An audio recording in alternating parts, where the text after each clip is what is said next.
750 տարվա գաղտնիքը բացահայտվեց։ Հայաստանի վերջին թագուհու գանձերը գտնվեցին Գեղարդի քարանձավներում։ Անունը Սիրանուշ Մարգարյանն է, 76 տարեկան, պատմության թոշակառու պրոֆեսոր, երբեք չէի երազել, որ 2023-ի հոկտեմբերի 3-ին, Գեղարդի վանքի խորագույն քարանձավում, կգտնեմ Զապել թագուհու կորած գանձը, 750 տարի թաքնված 40 մետր խորության վրա, պարունակելով 2.87 ոսկե մետաղադրամներ մեկ նամակ, որը փոխեց հայկական պատմությունը։ Գեղարդը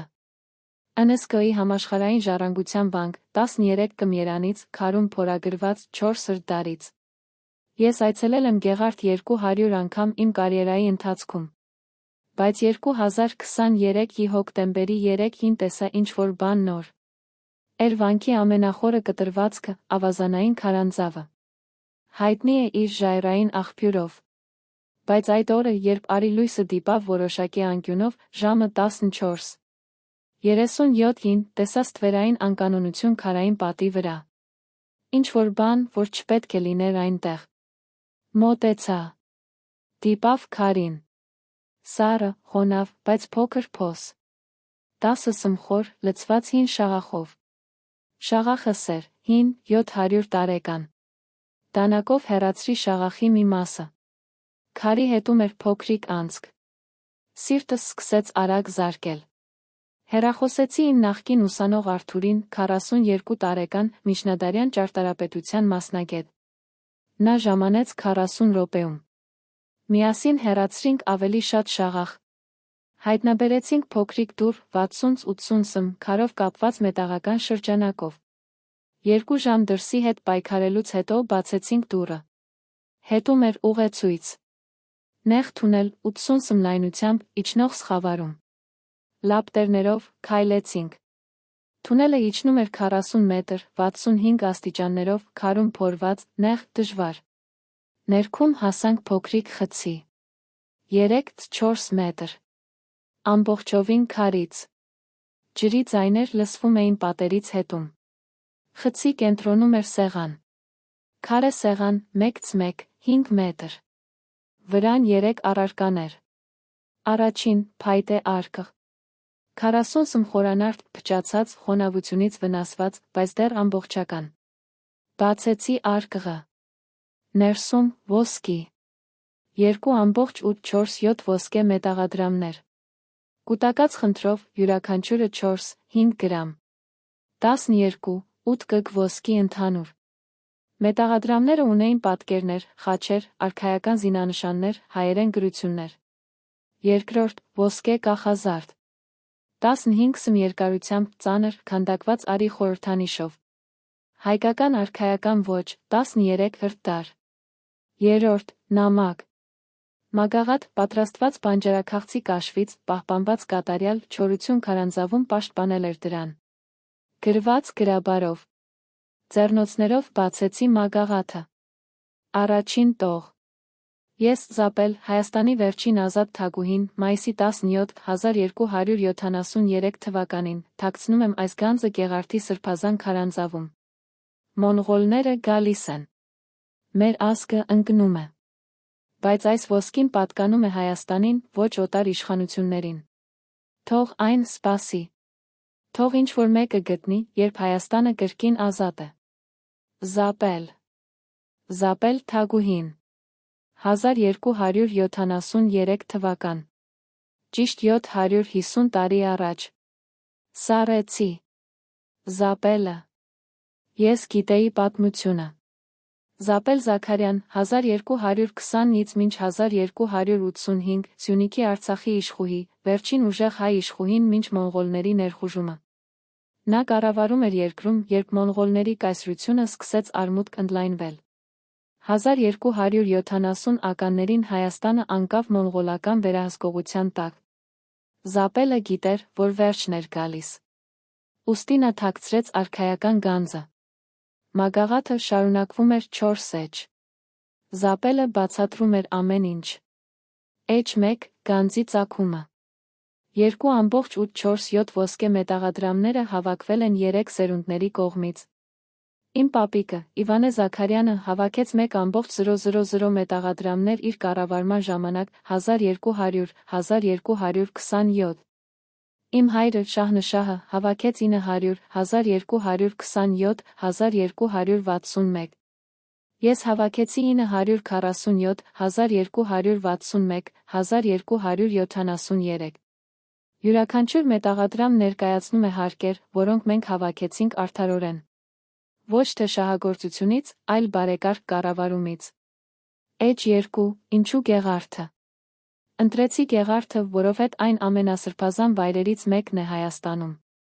Այստեղ պահվում է Լոնգինուսի Գեղարդը, նիզակը, որ խոցել է Քրիստոսին։ Վանքը փորված է քարում, անիմնալի, անմահ։ Եթե թաքցնում եմ գանձը այստեղ, Աստված կպաշտպանի այն։ Ստեղծեցի գաղտնի քարանձավ ավազանի տակ։ 40 մետր խոր։ Միայն ես երկու վստահելի կառուցողներ գիտենք։ H3. Ինչու թաքցնում եմ։ Մոնղոլները պահանջում են հարկեր։ Ոսկի, արծաթ, ձիեր, սնունդ։ Եթե տեսնեն մեր գանձը, կվերցնեն ամեն ինչ։ Այն կգնա Չինաստան, Պարսկաստան, օտար հողեր։ Հայաստանը կմնա աղքատ։ Ուստի թաքցնում եմ այն։ Մեր սերունդը չի կարող օգտագործել։ Բայց ապագա սերունդները, երբ Հայաստանը կրկին ազատ է, կկարողանան։ H4. Հրահանգներ։ Ով գտնի սա, խնդրում եմ։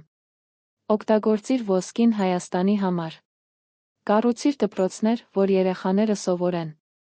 Կառուցիր հիվանդանոցներ, որ հիվանդները բուժվեն։ Կառուցիր եկեղեցիներ, որ մարդիկ աղոթեն։ Մի օգտագործիր անձնական հարստության համար։ Սա ժողովրդի ոսկին է, ոչ քոնը։ Զապել, մայիսի 17, 1273։ Կարդացի նամակը 3 անգամ։ Արցունքները հոսում էին։ 750 տարի, Զապելի գանձը սպասել էր մութ քարանձավում։ Իմաստությամբ լցված նամակով։ Արթուրը ես հաշվեցինք մետաղադրամները։ 2,847։ Հենց այնպես, ինչպես Զապելը գրել էր։ Խոշորացրինք 50 մետաղադրամներ, ռանդոմ ընտրություն։ Բոլորը ունեին գրություններ։ Մետաղադրամ 7, Իվանե Զաքարյան, Աստծո շնորհքով, Հայոց իշխան, 1215։ Մետաղադրամ 1,523, Շահնշահ Զաքարյան, Սյունիքի տեր, 1245։ Մետաղադրամ 2,800 երրորդական, Զապել, Աստծո ընտրյալ, Արցախի տիկին, 1272։ Յուրաքանչյուր մետաղադրամ պատմություն էր։ 73 տարվա արդար կառավարման ապացույց։ Ոսկե կախազարդը էր տարօրինակ։ Արի խորհրդանիշը, 12 ճառագայթներով, կենտրոնում փոքր խորհրդանիշ։ Արթուրը ուսումնասիրեց։ Պրոֆեսոր Սիրանուշ, սա Զաքարյան ընտանիքի զինանշանն է։ Արը խորհրդանշում է իրենց պնդումը, նրանք ծագում են Սասունից, որտեղ արը սրբազան է։ Փոխեցինք բոլոր 3 առարկաները Հայաստանի պատմության թանգարան, Երան։ Պահպանման փորձագետները շարժվեցին անմիջապես։ Մագաղաթը թվայնացվեց։ Մետաղադրամները սկսեցին սպասարկվել։ Կախազարդը վերականգնվեց։ 2023-ի դեկտեմբերի 1-ին հրապարակեցինք հայտնագործությունը։ Զապել թագուհու կորած գանձը, 750 տարի թաքնված Գեղարդում։ Հայաստանը ցնցվեց։ Ինչպես 750 տարի ոչ ոք չգտավ գանձը Գեղարդում, Հայաստանի ամենաայցելվող վանքում։ Պատասխանը պարզ էր։ Զապելը ընտրեց կատարյալ վայր։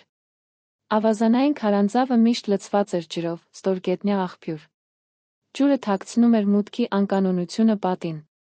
Միայն երբ ջրի մակարդակը դադարել է որոշ եղանակներում, արը դիպչում է ճիշտ անկյունով, միայն հոկտեմբերի սկզբին, ժամը 14:30, 15:00 ստվերը ցույց է տալիս անկանոնությունը։ 750 տարի, այդ պայմանները չեն խաղացել միաժամանակ։ Մինչ 2023-ի հոկտեմբերի 3-ը։ 2024-ի փետրվարին կառավարությունը որոշեց Զապելի հրահանգներին հետել։ 2,847 ոսկե մետաղադրամներ։ Յուրաքանչյուրը 4, 5 կգ։ 12, 8 կգ։ Ոսկու արժեքը 2024-ին մոտավորապես 60 գրամ։ 12,800,000 երրորդական գծ 67,168,000 յոստ։ Բայց պատմական արժեքը անսահման։ Ուստի մետաղադրամները չվաճառվեցին։ Փոխարենը Զապելի ժառանգության ծրագիրը։ Կառավարությունը ստեղծեց հատուկ ծրագիր՝ Զապելի ժառանգություն։ 50 մետաղադրամներ ցուցադրության համար պահպանված թանգարանում պահպանվեցին։ Մնացած 2,797-ը փոխակերպվեցին իրավական հիմքի վրա։ Կառավարությունը թողարկեց հատուկ Զապելի ժառանգության պարտատոմսեր։ Ներդրողները գնեցին պարտատոմսերը։ Գումարը հավասար մետաղադրամների պատմական գնահատված արժեքին 768,000 լրացուցիչ կառավարական համապատասխանություն 232,000 1,000 ընդհանուր 1 միլիոնը օգտագործվեց ճիշտ այնպես, ինչպես Զապելը հրահանգել էր։ Դպրոցներ 400,000 Վերանորոգվեցին 4 դպրոցներ Սյունիքում, Արցախում, Զապելի նախկին տարածքներ։ Յուրաքանչյուր դպրոց ստացավ նոր գրադարաններ, համակարգիչներ, մարզական սարքավորումներ։ Հիվանդանոցներ 300,000 Կառուցվեց մեկ նոր բժշկական կլինիկա Գորիսում, Զապելի մայրաքաղաքը։ Անվանեց Զապել Զաքարյանի բժշկական կենտրոն։ Եկեղեցիներ մշակույթ 300,000 Վերականգնվեցին Գեղարդի 3 փոքր քարանձավներ, որոնք վնասված էին։ Ստեղծվեց Զապելի թանգարան Գեղարդում, նվիրված նրա կյանքին գանձին։ 2024-ի հունիսի 15-ին բացվեց Զապելի թանգարանը Գեղարդում։ Փոքրիկ շինություն վանքի մոտ։ Ներսում Սենյակ 1 Զապելի կյանքի պատմությունը։ Քարտեզներ, նկարներ, ժամագրություններ։ Սենյակ 2 50 պահպանված մետաղադրամները ցուցադրված ապակե տուփերում։ Սենյակ 3 Զապելի մագաղաթը, բնօրինակ, հատուկ կլիմա վերահսկվող տուփում։ Սենյակ 4 ինտերակտիվ ցուցադրություն, ցույց տալով, թե ինչպես մենք գտանք գանձը։ 3 վերակառուցում քարանձավի։ Առաջին 6 ամիսը 67,000 այցելուներ։ Մարդիկ եկան ամբողջ աշխարհից տեսնելու 750 տարեկան գանձը։ Բայց ամենամեծ պահը եղավ 2025-ի մայիսի 17-ը։ Ճիշտ 752 տարի անց, երբ Զապելը թաքցրեց գանձը։ Կազմակերպեցինք հատուկ հոգեհանգստյան արարողություն Գեղարդում։ 500 մարդ ներկա։ Երգեցինք 13 հրդարի հայկական հոգեհանգստյան օրհներգերը։ Կարդացինք Զապելի նամակը բարձրաձայն։ Երբ հասանք վերջին տողերին, սա ժողովրդի ոսկին է, ոչ քոնը, 500 մարդ լաց էին լինում։ Որովհետ հասկացանք։ Զապելը մեռավ 1285-ին, ապահով չլինելով, թե ինչ-որ մեկը երբեք կգտներ իր գանձը։ Նա թաքցրեց այն հավատքով։ Հավատքով, որ Հայաստանը կվերադառնա ազատ օրը։ Եվ երբ դա տեղի կունենա, նրա ոսկին կօգնի վերակառուցել ազգը։ Եվ նա ճիշտ էր։ 1991-ին Հայաստանը դարձավ անկախ։ 32 տարի անց, 2023-ին, մենք գտանք գանձը։ Զապելի տեսիլն իրականացավ։ Այսօր, 2025-ի նոյեմբերի 1-ին, 4 դպրոցները լեց ունեն։ 1,200,000 երրորդական երեխաներ սովորում են։ Բժշկական կենտրոնը ծառայել է 8,900,000 երրորդական պացիենտներին։ Գեղարդի վերականգնված քարանձավները ապահով են հաջորդ 500 տարիների համար։ Եվ Զապելի թանգարանը դարձել է ուխտատեղի։ Մարդիկ գալիս են ոչ միայն տեսնել ոսկին։ Նրանք գալիս են տեսնել ապացույցը, որ հույսը երբեք չի մեռնում։ 750 տարի մութ քարանձավում Զապելի ոսկին սպասեց։ Նրա նամակը սպասեց։ Նրա հույսը սպասեց։ Եվ երբ ժամանակը եկավ, երբ Հայաստանը կրկին ազատ էր, գանձը վերադարձավ։ Ոչ որպես հին մետաղադրամների հավաքածու, այլ որպես նվեր անցյալից ապագային։ Զապելի ձայնը դեռ խոսում է։ Երեխաների մեջ, ովքեր սովորում են նրա դպրոցներում։ Պացիենտների մեջ, ովքեր բուժվում են նրա հիվանդանոցում։ Այցելուների մեջ, ովքեր կանգնում են նրա գանձի առջ լաց են լինում։